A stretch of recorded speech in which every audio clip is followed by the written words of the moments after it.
Far beneath the concrete towers of America's prettiest city, the bad old days of the Barbary Coast and the gold rushes are lost to sight. The people of San Francisco like to be reminded of that distant, rip-roaring past. But one thing they prefer not to talk about here is this: the 22 acres of rock in the middle of the harbor called Alcatraz. From San Francisco's docks, where the old windjammer Balclutha ends her days as a floating museum, it's only 2,000 yards to a modern period piece. The notorious prison on the rock, and a penal system that seems as outmoded as the days of sail. From 1934 until it was closed down last year, 1,600 of America's worst criminals made this trip across the windswept bay with its swirling tides. It was the most feared journey in the criminal world.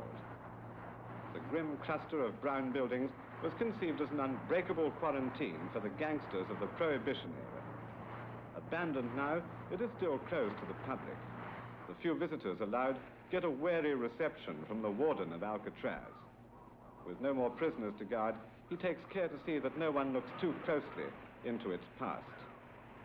It costs $2 million a year to run this super lockup, more for each prisoner than a luxury hotel. But it was getting beyond repair. That and its evil reputation for bloodshed and violence finally forced its passing. The drooping black eagle above the doorway to the cell house has seen its last prisoner. Into the huge steel-bound aviary came spectacular celebrities like Al Capone, Machine Gun Kelly, and the Birdman of Alcatraz. In came the sweepings of the hoodlum gutters, men too vicious and troublesome to be held in an ordinary jail. There were never more than 300 prisoners at a time clamped in the iron grip of Alcatraz and its elaborate mechanisms. It's an efficient locking device. It's simple, it's almost foolproof, works well, requires little maintenance, and it gives good security. Can you show me how it works? Yes, sure.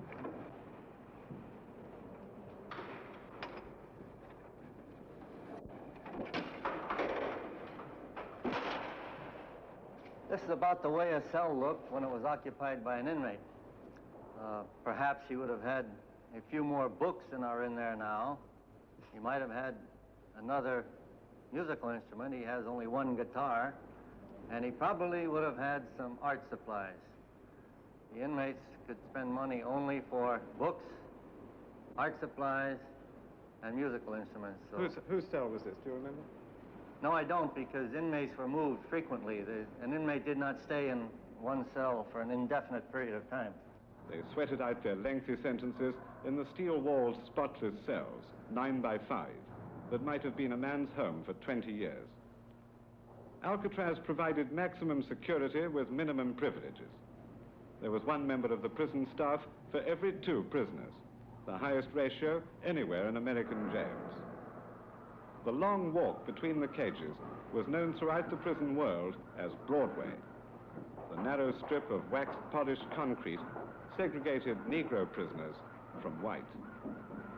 A relentless wind, which never seems to stop, howls and echoes through the bars.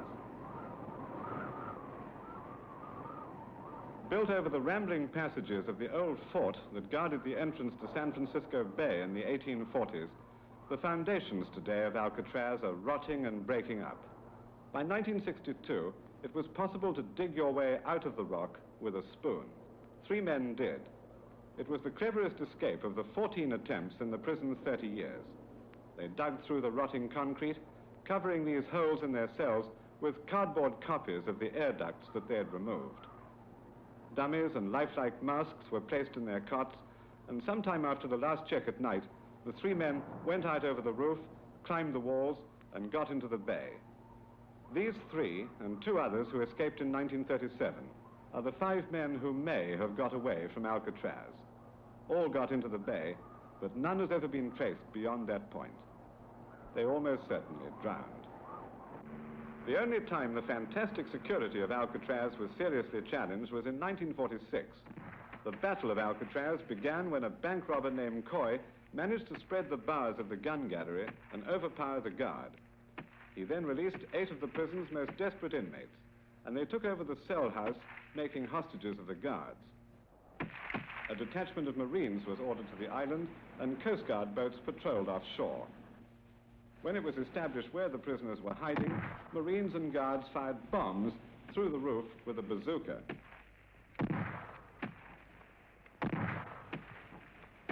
The toll was 2 prison guards and 3 convicts dead and 13 officers wounded.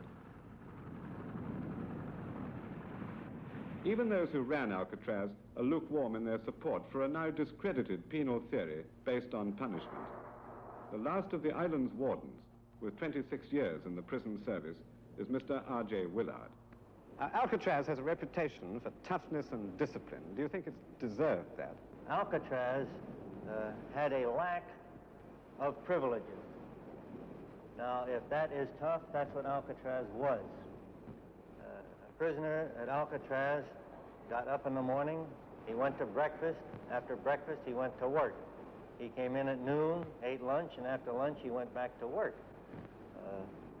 When he came in the evening from work, he went to dinner, and then he was locked up. He was not able to attend all of these rehabilitative things that go on in institutions at night. I imagine that cell time would get pretty monotonous. Did it serve its purpose as a deterrent? I think Alcatraz did a very good job in the 29 years that the Bureau of Prisons operated it. I think that I know that prisoners at other institutions feared coming to Alcatraz. Why? Because of the lack of privileges, the lack of recreation facilities, the lack of all those things, and because of the reputation of the place, whether it was earned or unearned. The place had a reputation for being not a nice place to do time in. And believe it or not, inmates are looking for a nice place to do time. Warden, would you say that any prisoner here has been rehabilitated? I think that any prison man who says that he rehabilitates people is misstating the facts. You can't rehabilitate anybody. You can only help an individual to rehabilitate himself. Has anyone ever escaped from here?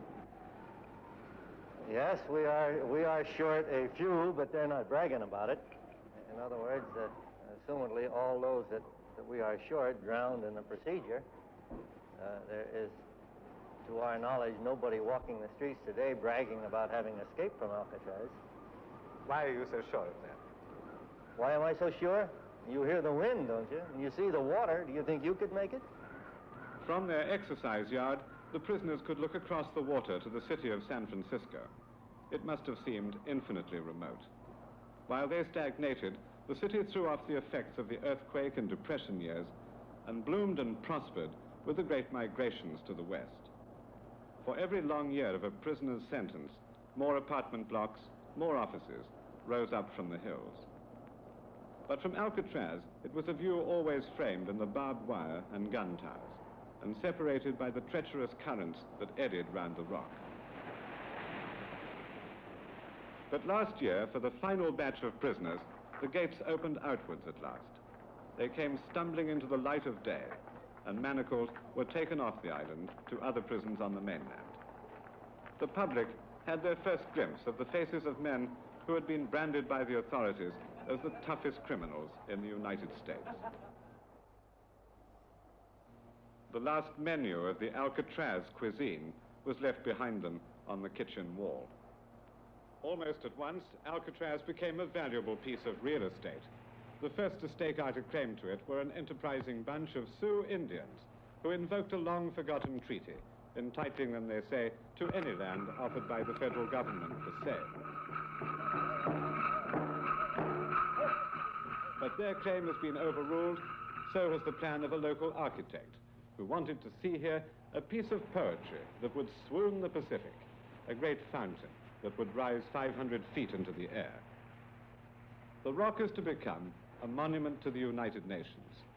Down on the foreshore of San Francisco Harbor, where over the years telescopes have catered for the morbidly curious to look at the rock and perhaps catch a glimpse of its inmates, business is slack these days.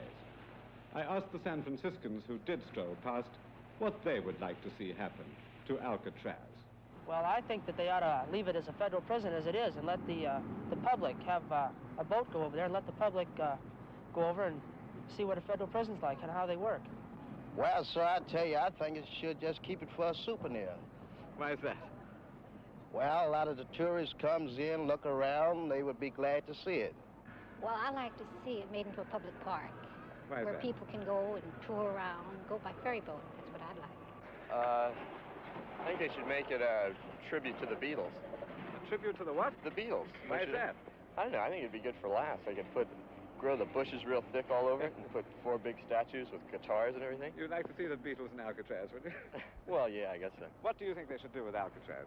Well, it's my understanding that you're going to give it back to the Indians. Well, I'm not going to. You're going to. Do you think it's a Well, good I'm thing? not. I'm Danish. In fact, I'm going over there next month. What do you think about giving it back to the Indians? I'm not sure. I wouldn't express my opinion. Ask these gentlemen. They're born here. What about you, sir? No, I'm from Los Angeles, so I say give it back to the Indians, yeah. What do you think? Well, I say the British lost the colonies many years ago. Let's give this back to the British. Why do you think that should be inflicted on us? Well, I think there'd be a good spot for some of them. It is a symbol of peace that will settle at last on the craggy rock. Whatever they decide to build on Alcatraz must be an improvement. Until they do, the wind still rips and batters a place of misery and bitterness. The only thing these walls succeeded in doing was in isolating men who did not respond to any kind of treatment. Whether they build across this bitter stretch of water, apartment homes for law-abiding citizens or amusement parks for children, the island itself will always be a monument to an earlier and more important failure.